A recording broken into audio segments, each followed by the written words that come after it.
നമസ്തേ. ഓം ശ്രീ മാത്രേ നമ. ശ്രീദേവി അസ്ട്രോളജിക്കൽ ചാനലിലേക്ക് ഏവർക്കും സ്വാഗതം. 2025 ഗ്രഹങ്ങളുടെ മാറ്റങ്ങളെക്കുറിച്ച് നമ്മൾ മനസ്സിലാക്കിയതാണ്.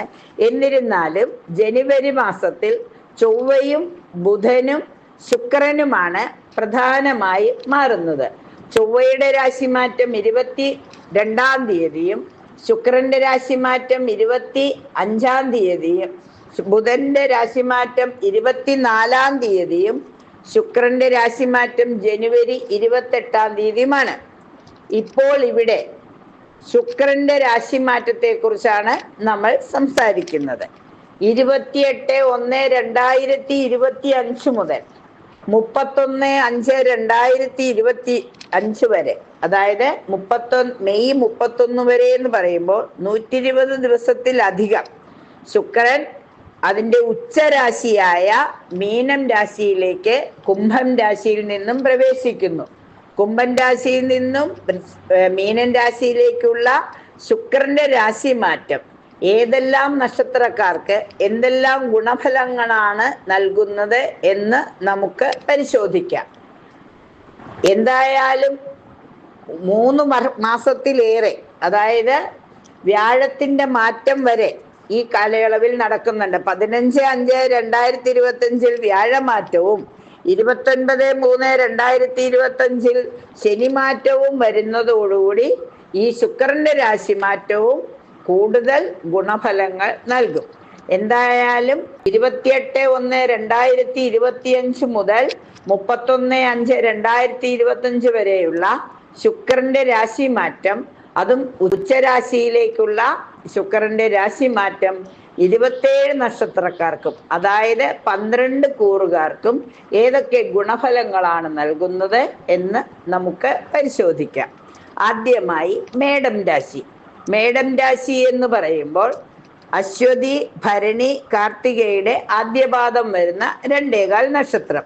ഇവരെ സംബന്ധിച്ചിടത്തോളം 11-ാം ഭാവത്തിൽ നിൽക്കുന്ന ശുക്രൻ, കുംഭം രാശിയിൽ നിൽക്കുന്ന ശുക്രൻ മീനൻ രാശിയിലേക്ക് മാറുന്നു. 11-ാം ഭാവത്തിൽ നിന്നും 12-ാം ഭാവത്തിലേക്ക് മാറുമ്പോൾ വരവിനേക്കാൾ ചിലവ് അല്പം കൂടും എന്ന് മാത്രവുമല്ല, ബന്ധുക്കളുമായിട്ടും ശുക്രൻ ഒരു ശുഭഗ്രഹമായതുകൊണ്ട് ശുഭഗ്രഹങ്ങൾ 12-ാം ഭാവത്തിൽ വരുമ്പോൾ വേണ്ടത്ര ഗുണഫലം ചെയ്യില്ല. ഉച്ചരാശിയിലായിരുന്നാൽ പോലും സൗഹൃദങ്ങളും ശുക്രന്റെ ആനുകൂല്യങ്ങളും അല്പം നിഷേധിക്കപ്പെടുകയാണ് ഉണ്ടാവുക. എല്ലാ സൗഹൃദങ്ങളും ചിലപ്പോൾ വെറുപ്പിലോ അഭിപ്രായ വ്യത്യാസത്തിലോ വന്നു ചേരാം. സ്വർണം, അതുപോലെ തന്നെ വിലപിടിപ്പുള്ള രേഖകൾ, ഇവയൊക്കെ നഷ്ടപ്പെടുവാനുള്ള സാധ്യതയും കാണുന്നു.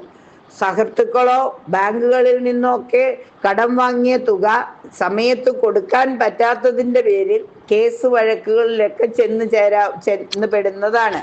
എന്തായാലും മേടം രാശിക്കാർ ഈ കാലയളവിൽ, അതായത് ജനുവരി 28 മുതൽ മെയ് 31 വരെയുള്ള കാലയളവിൽ മഹാലക്ഷ്മി അഷ്ടകം നിത്യം ജപിക്കുന്നതും മഹാലക്ഷ്മിയെ പ്രാർത്ഥിക്കുന്നതും കഴിയുന്നതും ഓം ശ്രീം നമ എന്നോ കുബേരലക്ഷ്മി മന്ത്രം ജപിക്കുന്നതും എല്ലാം വളരെ നന്നായിരിക്കും. ലളിതാ സഹസ്രനാമം നിത്യവും ജപിക്കുന്നത് കഴിയുമെങ്കിൽ നിത്യവും ജപിക്കുകയും വെള്ളിയാഴ്ചകളിൽ ലളിത അഷ്ടോത്തരവും ജപിക്കുന്നത് വളരെ നന്നായിരിക്കും. എല്ലാവിധ സൗഭാഗ്യങ്ങളും ഉണ്ടാകണമെങ്കിൽ ലക്ഷ്മി ദേവിയുടെ കടാക്ഷം ഉണ്ടാകേണ്ടതുണ്ട്.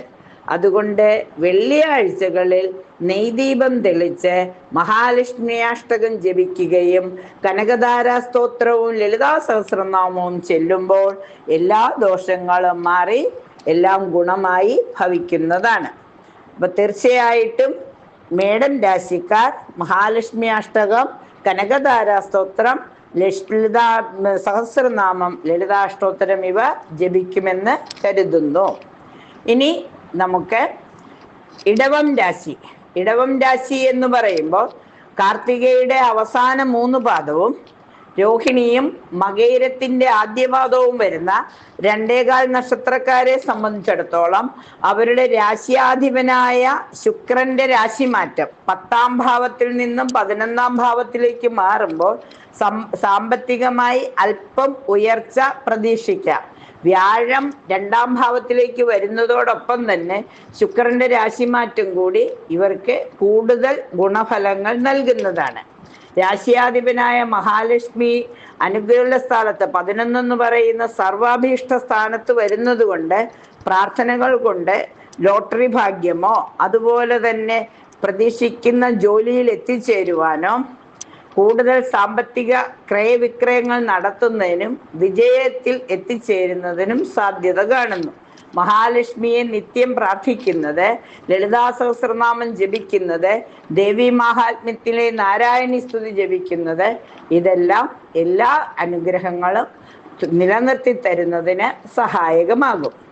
വെള്ളിയാഴ്ചകളിൽ നെയ്ദീപം തെളിക്കുകയും വരാഹി ദേവിയെ കൂടി പ്രാർത്ഥിക്കുമ്പോൾ സാമ്പത്തിക സ്ഥിരതയും സർവ സൗഭാഗ്യങ്ങളും അനുഭവ യോഗ്യമായി തീരുന്നതാണ്. ഇനി നമുക്ക് മിഥുനം രാശി. മിഥുനം രാശി എന്ന് പറയുമ്പോൾ മകയിരത്തിന്റെ അവസാന 2 പാദവും തിരുവാതിരയും പുണർദത്തിന്റെ ആദ്യ 3 പാദവും വരുന്ന 2.25 നക്ഷത്രക്കാർക്ക് ശുക്രന്റെ 9ാം ഭാവത്തിൽ നിന്നും 10ാം ഭാവത്തിലേക്കുള്ള രാശിമാറ്റം കുറച്ച് ഗുണഫലങ്ങൾ നൽകുന്നതാണ്. കർമ്മസ്ഥാനത്ത് സ്ഥിരതയും നന്മയും വന്ന് ചേരും. കാരണം ജോലിയിൽ സ്ഥിരതയില്ലാതെ താൽക്കാലിക നിയമനത്തിലൊക്കെ ഇരിക്കുന്നവർക്ക് ജോലി സ്ഥിരപ്പെട്ട് കിട്ടുവാനും വിദേശ രാജ്യങ്ങളിൽ ജോലിക്ക് ആഗ്രഹിക്കുന്നവർക്ക് അതിനും വളരെ കാലമായി വീട് സ്വന്തമാക്കണമെന്നോ ആഭരണങ്ങൾ വാങ്ങണമെന്നോ ഗ്രഹം മോടി പിടിപ്പിക്കുന്നതിനോ ഒക്കെ ആഗ്രഹിക്കുന്നവർക്ക് അതിനുള്ള സാധ്യത തെളിഞ്ഞു വരുന്നതാണ്. മഹാലക്ഷ്മിയെ പ്രാർത്ഥിക്കുന്നതോടൊപ്പം വരാഹി ദേവിയെ കൂടി പ്രാർത്ഥിക്കുമ്പോൾ എല്ലാം മംഗളമായി തീരുന്നതാണ്. കർക്കിടകം രാശി. കർക്കിടകം രാശി എന്ന് പറയുമ്പോൾ പുണർദത്തിന്റെ അവസാന പാദവും പൂയവും ആയില്യവും ചേരുന്ന 2.25 നക്ഷത്രക്കാരെ സംബന്ധിച്ചിടത്തോളം ഇവരേക്ക് ഏറ്റവും അനുകൂലമായ, അതായത് അഷ്ടമഭാവത്തിൽ നിന്നും ശുക്രൻ 9ാം ഭാവത്തിലേക്ക് വരുന്നു എന്നുള്ളത് അല്പം ആശ്വാസം തന്നെയാണ്. 9ാം ഭാവത്തിലേക്ക് വരുമ്പോൾ ഭാഗ്യസ്ഥാനത്തേക്കാണ് ശുക്രന്റെ പ്രയാണം. ഭാഗ്യസ്ഥാനത്ത് ശുക്രൻ വരുമ്പോൾ എല്ലാ ആഗ്രഹങ്ങളും സാധിച്ചു കിട്ടുകയും ദൈവാധീനം വർദ്ധിപ്പിക്കുകയും ചെയ്യും. മഹാലക്ഷ്മി ക്ഷേത്രങ്ങളായ മൂകാംബിക, കോലാപുരേശി തുടങ്ങിയ ക്ഷേത്രങ്ങളിൽ സന്ദർശിക്കുന്നതിനും യഥാശക്തി വഴിപാടുകൾ കഴിച്ച് സാമ്പത്തിക ഭദ്രത വരുത്തുന്നതിനും കടക്കണിയിൽ പെട്ടുവിട്ടിട്ടുള്ളവർ അതൊക്കെ അല്പസ്വല്പമായി അടച്ചു തീർത്ത് കുറച്ച് സാമ്പത്തിക സുരക്ഷിതത്വത്തിലേക്ക് എത്തിച്ചേരുന്നതിനും സഹായകമാകും ഈ കാലയളവ്. കഴിയുന്നതും വളരെ ഭക്തിയോടെ മഹാലക്ഷ്മി അഷ്ടകം ജപിക്കുകയും കനകധാരാ മന്ത്രം ചൊല്ലുകയും ലളിതാ സഹസ്രനാമം നിത്യം മുടങ്ങാതെ പാരായണവും ചെയ്യുമ്പോൾ എല്ലാ സൗഭാഗ്യങ്ങളും അനുഭവ യോഗത്തിൽ എത്തുന്നതാണ്. രാത്രി സമയങ്ങളിൽ വരാഹി ദേവിക്ക് പഞ്ചമി നാളിലും അഷ്ടമി നാളിലും പൗർണമിയിലുമൊക്കെ പൂജ ചെയ്യുന്നതും ഗുണഫലങ്ങൾ നൽകും. ചിങ്ങം രാശി. ചിങ്ങം രാശി എന്ന് പറയുമ്പോൾ മകം, പൂരം, ഉത്രത്തിന്റെ ആദ്യപാദം വരുന്ന 2.25 നക്ഷത്രക്കാരെ സംബന്ധിച്ചിടത്തോളം ശുക്രന്റെ ഈ രാശിമാറ്റം വേണ്ടത്ര ഗുണഫലങ്ങൾ ചെയ്യില്ല.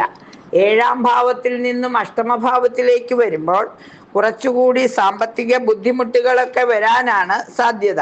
എല്ലാം വന്നു ചേരുമെങ്കിലും അതൊക്കെ നിലനിർത്തി കൊണ്ടുപോകാൻ നന്നായി പ്രയാസപ്പെടേണ്ടി വരും. കാരണം സമ്പത്തും പ്രൗഢിയും ദീർഘായുസും ഒക്കെ ഉണ്ടാകുമെങ്കിലും, പ്രഭുത്വവും രാജ്യത്വവും ഒക്കെ ഉണ്ടാവുമെങ്കിലും മനസ്സിന് അകാരണമായ എന്തെങ്കിലും ഭീതിയോ പരസ്യമായി ആരെങ്കിലും രംഗത്ത് വന്ന് എതിർക്കുവാനുള്ള സാധ്യതയും ഉണ്ടാകാം. അപ്പൊ ചീത്തപ്പേര് അല്ലെങ്കിൽ ദുഷ്പേര് കേൾക്കുവാനും അപവാദ പ്രചരണങ്ങളിൽ കുടുങ്ങിപ്പോകുവാനും സാധ്യതയുള്ളത് കൊണ്ട് ചിങ്ങൻ രാശിക്കാർ അവരുടെ രാശിനാഥനായ സൂര്യഭഗവാനെ പ്രാർത്ഥിക്കുന്നതോടൊപ്പം മഹാലക്ഷ്മിക്ക് ജയ് മഹാലക്ഷ്മി എന്ന് സർവൈശ്വര്യ പൂജ വെള്ളിയാഴ്ചകളിൽ ചെയ്യുന്നതും കുബേരലക്ഷ്മി മന്ത്രം നിത്യം ജപിക്കുന്നതും വരാഹി ദേവിയെ പ്രാർത്ഥിക്കുകയും ചെയ്യുമ്പോൾ വരാനിരിക്കുന്ന ഗുണഫലങ്ങൾ പൂർണ്ണമായി അനുഭവിക്കുകയും കഷ്ടതകൾ മാറിപ്പോവുകയും ചെയ്യും. കന്നിരാശി.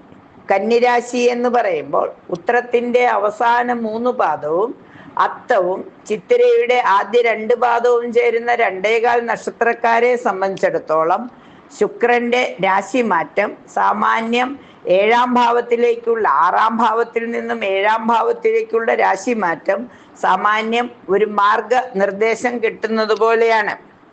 പ്രണയവലയത്തിലൊക്കെ ചെന്നുപെടുവാനുള്ള സാധ്യതയുണ്ട്. അതുപോലെ തന്നെ ഇണയുമായി ചിലപ്പോൾ അഭിപ്രായ വ്യത്യാസങ്ങളൊക്കെ വരാനും പിന്നീടത് മാറി രമ്യതയിൽ എത്തുന്നതിനും യോഗം കാണുന്നു. ഭാര്യാസ്വത്തോ അല്ലെങ്കിൽ ഭർത്താവിൻ്റെയോ സ്വത്ത് അനുഭവിക്കാനുള്ള യോഗം വന്നു ചേരും. പ്രണയിതാക്കൾക്ക് അവരുടെ പ്രണയം പൂർത്തീകരിക്കുന്നതിനുള്ള പ്രണയ സാഫല്യം ഉണ്ടാവും.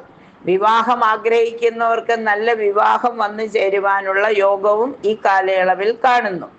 അതുകൊണ്ട് മഹാലക്ഷ്മിയെ പ്രാർത്ഥിക്കുന്നതോടൊപ്പം ലക്ഷ്മി നാരായണമൂർത്തിയെ കൂടി പ്രാർത്ഥിക്കുമ്പോൾ എല്ലാം മംഗളമായി ഭവിക്കും. വ്യാഴത്തിന്റെ ക്ഷേത്രത്തിൽ മഹാലക്ഷ്മി നിൽക്കുന്നത് കൊണ്ട് ലക്ഷ്മി നാരായണ സ്വാമിയെ പ്രാർത്ഥിക്കുന്നത് എല്ലാവിധ മംഗളങ്ങളും നൽകും. നമുക്ക് നേതൃസ്വഭാവം എവിടെയും വിജയിച്ചു നിൽക്കുവാനുള്ള ഒരു തെളിമ എല്ലാം വന്നു ചേരുന്നതാണ്. അപ്പൊ തീർച്ചയായും കന്നിരാശിക്കാർ ഉയർന്ന സ്ഥാനമാനങ്ങൾ നേടുന്നതിനായി മഹാലക്ഷ്മിയെ പ്രാർത്ഥിക്കുക. 18/5/2023 രാഹുകേതുവിന്റെ മാറ്റം കൂടി വരുമ്പോൾ ഇവർക്ക് ശുക്രന്റെ രാശിമാറ്റത്തിന്റെ പൂർണ്ണ ഫലം അനുഭവയോഗ്യമാകും.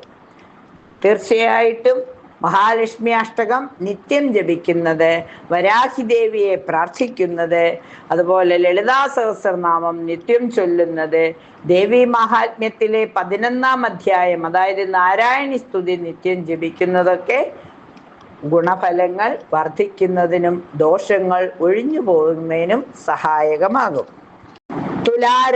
തുലാരാശി എന്ന് പറയുമ്പോൾ ചിത്തിരയുടെ അവസാന പാദവും ചോതിയും വിശാഖത്തിന്റെ ആദ്യ 3 പാദവും ചേരുന്ന 2.25 നക്ഷത്രക്കാരെ സംബന്ധിച്ചിടത്തോളം അവരുടെ രാശിനാഥനായ ശുക്രൻ 6-ാം ഭാവത്തിലേക്ക് മാറുന്നതിനാൽ അല്പം അപവാദങ്ങളും അതുപോലെ തന്നെ ചെയ്യുന്ന കാര്യങ്ങളിലെല്ലാം ഉദ്ദേശിക്കുന്ന ഫലം കിട്ടാതെ വരികയും മനസ്സിന് വല്ലാത്തൊരു വേദനയോ ദുഃഖമോ അല്ലെങ്കിൽ അപഹാസ്യതയോ ഒക്കെ വന്നു ചേരാവുന്നതാണ്.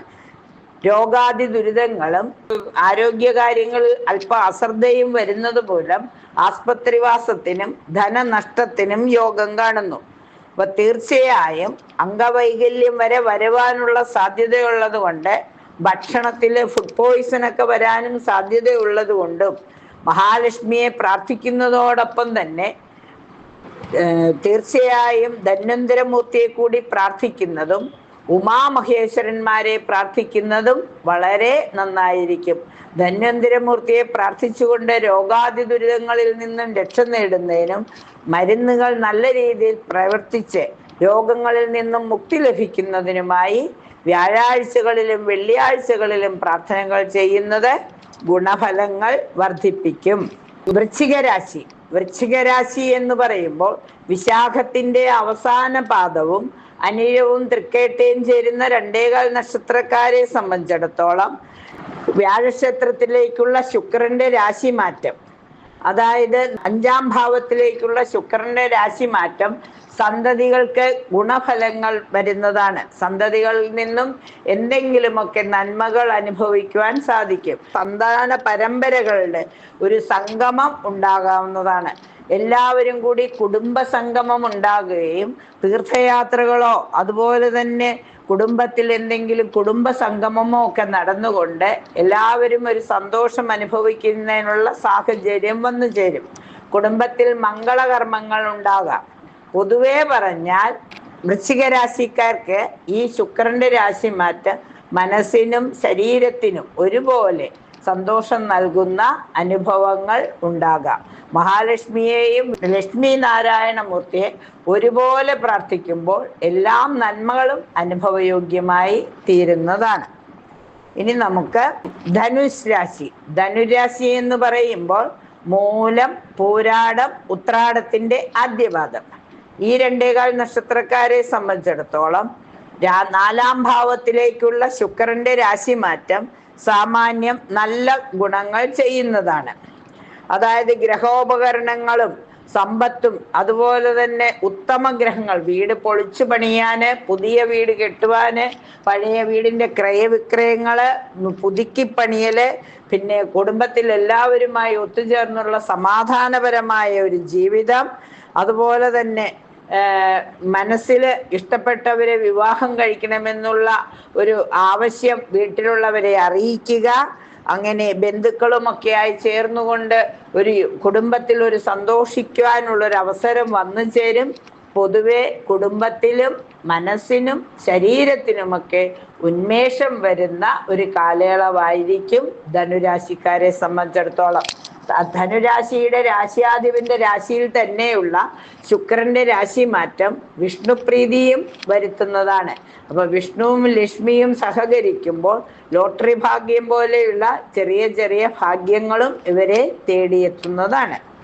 മകരം രാശി. മകരം രാശി എന്ന് പറയുമ്പോൾ ഉത്രാടത്തിന്റെ അവസാന 3 പാദവും തിരുവോണവും അവിട്ടത്തിന്റെ ആദ്യ 2 പാദവും ചേരുന്ന 2.25 നക്ഷത്രക്കാരെ സംബന്ധിച്ചിടത്തോളം ശുക്രന്റെ ഈ രാശി മാറ്റം അല്പസ്വല്പം അപവാദങ്ങളും സുഹൃത്തുക്കളും സഹോദര സ്ഥാനീയരുമൊക്കെ മിത്രഭാവത്തിൽ നിന്നും ശത്രുഭാവത്തിലേക്ക് കടക്കുവാനുള്ള യോഗം കാണുന്നു.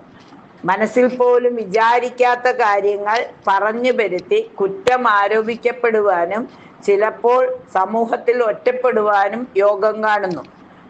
ഇതിനാൽ വളരെയേറെ ശ്രദ്ധിച്ച് എല്ലാ രംഗങ്ങളിലും വളരെ ശ്രദ്ധ കേന്ദ്രീകരിക്കേണ്ടതാണ്. അനാവശ്യമായി ഒരു രേഖകളിലും ഒപ്പുവെക്കുമ്പോൾ വളരെ ശ്രദ്ധിച്ചിട്ട് വേണം. ജാമ്യം നിൽക്കുകയോ മറ്റുള്ളവരെയോ സഹായിക്കുകയോ ചെയ്യുമ്പോൾ വരാനിരിക്കുന്ന ആപത്തുകൾ മുൻകൂട്ടി മനസ്സിലാക്കി പ്രവർത്തിക്കേണ്ടതാണ്. അതുകൊണ്ട് തന്നെ സാമ്പത്തിക ക്രയവിക്രയത്തിൽ പ്രത്യേകം ശ്രദ്ധ ആവശ്യമാണ്. 31/5/2025 വരെയുള്ള സമയം വ്യാഴം 15/5/2025 6-ാം ഭാവത്തിലേക്ക് പോകുന്നതിനാൽ വ്യാഴപ്രീതി കുറഞ്ഞിരിക്കുന്നത് കൊണ്ട് അബദ്ധങ്ങളിൽ ചെന്ന് പെടാതിരിക്കാൻ പ്രത്യേകം ശ്രദ്ധിക്കണം. ലക്ഷ്മി നാരായണമൂർത്തിയെ പ്രാർത്ഥിക്കുന്നത്, മഹാലക്ഷ്മി അഷ്ടകം ജപിക്കുന്നത്, ലളിതാ സഹസ്രനാമം നിത്യം ചൊല്ലുന്നത് അല്ലെങ്കിൽ കേൾക്കുന്നത്, കനകധാര ജപിക്കുന്നത്, വെള്ളിയാഴ്ചകളിൽ ഭഗവത് സേവയിൽ പങ്കെടുക്കുന്നത് ഒക്കെ കൂടുതൽ കൂടുതൽ ഗുണഫലങ്ങൾ നൽകുന്നതാണ്. കുംഭം രാശി. കുംഭം രാശി എന്ന് പറയുമ്പോൾ അവിട്ടത്തിന്റെ അവസാന 2 പാദവും ചതയവും പൂരിട്ടാതിയുടെ ആദ്യ 3 പാദവും ചേരുന്ന 2.25 നക്ഷത്രക്കാരെ സംബന്ധിച്ചിടത്തോളം ജന്മശനിയുടെ നീരാളി പിടുത്തത്തിൽ നിന്നും 29/3/2025 മാറ്റം വരികയും ശുക്രൻ 2-ാം സ്ഥാനത്തേക്ക്, ലഗ്നത്തിൽ നിന്നും 2-ാം സ്ഥാനത്തിലേക്ക് വരികയും ചെയ്യുന്നതിനാൽ ശുക്രന്റെ രാശിമാറ്റവും വ്യാഴത്തിന്റെ രാശിമാറ്റവും എല്ലാം കുറേ നഷ്ടങ്ങളിൽ നിന്നും ഒരു ഉയർത്തെഴുന്നേൽപ്പിനുള്ള സാധ്യത കൂടുന്നു. സാമ്പത്തിക സഹായം കിട്ടാനുള്ളതൊക്കെ കിട്ടുവാൻ ആലസ്യമെല്ലാം മാറി നന്മകൾ അനുഭവിക്കാനുള്ള ഒരു യോഗം കാണുന്നു. അതുപോലെ തന്നെ വ്യാഴക്ഷേത്രത്തിലേക്കുള്ള ശുക്രന്റെ രാശി മാറ്റം സാമ്പത്തികമായ വളർച്ചയ്ക്ക് പുറമെ ഒരു സൽപ്പേരും കൂടി വന്നു ചേരുവാൻ യോഗം കാണുന്നു. ചെയ്തുകൊണ്ടിരുന്ന കർമ്മങ്ങളിലെല്ലാം തന്നെ ചെറിയ തോതിൽ ഒരു അംഗീകാരവും പ്രോത്സാഹനവും ലഭിക്കുകയും ചില കോൺട്രാക്റ്റുകളൊക്കെ പുതുക്കി കിട്ടുകയും ചെയ്യും. പൊതുവെ പറഞ്ഞാൽ കുംഭം രാശിക്കാർക്ക് ഒരു അനുകൂല സാഹചര്യമാണ് ഈ ശുക്രന്റെ രാശിമാറ്റം കൊണ്ട് ഉണ്ടാകുന്നത്. മീനം രാശി. മീനൻ രാശി എന്ന് പറയുമ്പോൾ മീനൻ രാശിക്കാരെ സംബന്ധിച്ചിടത്തോളം ലഗ്നത്തിലേക്കുള്ള 12-ാം ഭാവത്തിൽ നിന്നും ലഗ്നത്തിലേക്കുള്ള ശുക്രന്റെ രാശിമാറ്റം അനുകൂല സാഹചര്യമാണ് വരുത്തുന്നത്. പൊതുവെ പറഞ്ഞാൽ 3-ലെ വ്യാഴവും അതുപോലെ ശിരസിൽ നിൽക്കുന്ന രാഹുവും ഒക്കെ അല്പസ്വല്പം കഷ്ടതകളാണ് നൽകിയിട്ടുള്ളത് എങ്കിലും ഇപ്പോൾ ഒരു സുവർണമായ ഒരു അവസരം വന്നു ചേരുകയാണ്. ഈ ജനുവരി 28 മുതൽ ശുക്രൻ ഉച്ചസ്ഥനായി രാശിയിലേക്ക് പ്രവേശിക്കുന്നതിനാൽ 7ര ശനിയുടെ കാഠിന്യവും അതുപോലെ തന്നെ വ്യാഴം 3-ൽ നിൽക്കുന്നതിന്റെ ദോഷഫലങ്ങളും ലഗ്നത്തിലെ സർപ്പത്തിന്റെ ദോഷങ്ങളും എല്ലാം മാറ്റുവാൻ മഹാലക്ഷ്മിയുടെ പ്രാർത്ഥന കൊണ്ട്, മഹാലക്ഷ്മി അഷ്ടകം ജപിക്കുന്നത് കൊണ്ട്, ലളിതാ സഹസ്രനാമം പാരായണം ചെയ്യുന്നത് കൊണ്ട്, മഹാലക്ഷ്മി അനുഗ്രഹ സ്ഥാനത്ത് വന്നിരിക്കുന്നത് കൊണ്ട് എല്ലാ നന്മകളും അനുഭവയോഗ്യമാകുന്നതാണ്. പൊതുവെ പറഞ്ഞാൽ മീനൻ രാശിക്കാർക്ക് ഒരു നല്ല അനുകൂലമായ സാഹചര്യം ഈ 2025 മെയ് 31 വരെ വന്നു ചേരുന്നതാണ്.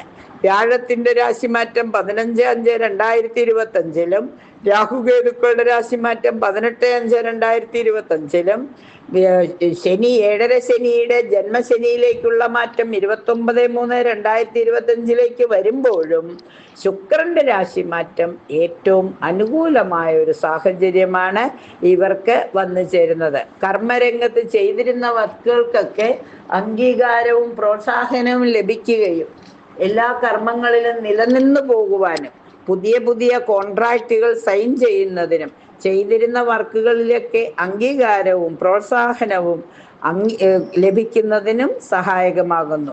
ഇണയുടെ കാര്യത്തിലും അല്പം ആശ്വാസമായ പെരുമാറ്റങ്ങൾ സന്തതികൾക്കും സദ്ഗതി വന്നു ചേരുന്നതാണ്.